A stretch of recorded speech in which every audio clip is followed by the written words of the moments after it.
Kita semua sepakat bahwa ke depan terjadi hal yang namanya decoupling, keterlepasan dengan masa lalu. Maka kita semua harus waspada dan menyadari apa yang akan terjadi dari sekarang hingga tahun 2030.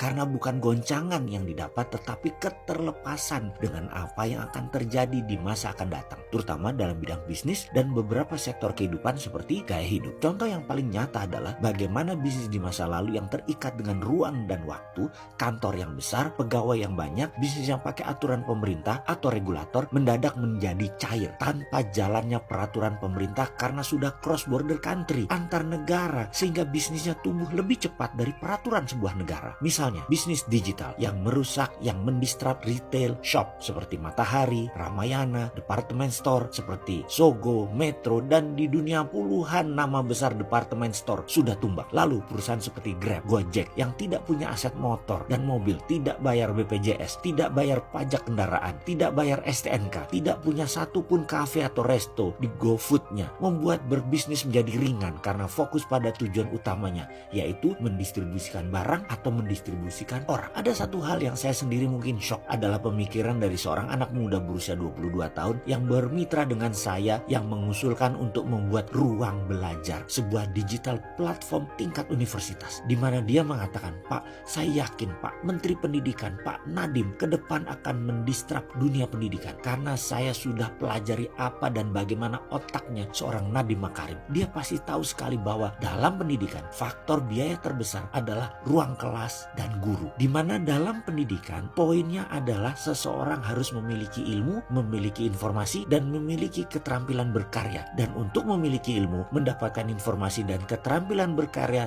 tidak perlu ruang kelas yang besar dan guru yang banyak." Apa yang akan terjadi kalau semua itu digiring ke arah digital, di mana ruang kelasnya bisa dipakai di mana saja, dipakai bergiliran dan gurunya jadi digital. Itu sekolah dan kampus tinggal separuh dan jadi lebih efisien. Dan gurunya hanya tersisa guru terbaik. Saya yakin hanya 30% guru yang tersisa dalam 10 tahun ke depan. Ini akan membuat kualitas ilmu anak bangsa meningkat, dana yang dipakai hanya sedikit dan bisa dimanfaatkan bidang lain yang memberikan efek lebih produktif. Karena itu kita sebaiknya mengantisipasi semua pindah ke digital, memangkas biaya ruang kelas dan guru atau dosen hingga 30%. Asli saya terdiam. Itulah disrupsi yang pasti dan mungkin terjadi. Di Gojek yang gak punya motor, mobil, serta sopir jadi raja distribusi. Mengapa di dunia akademi tidak fokus ke pendidikannya saja, ke ilmunya saja, ke keterampilan sosialnya saja, ke karya nyatanya saja dengan memangkas ruang kelas dan jumlah guru. Fungsi guru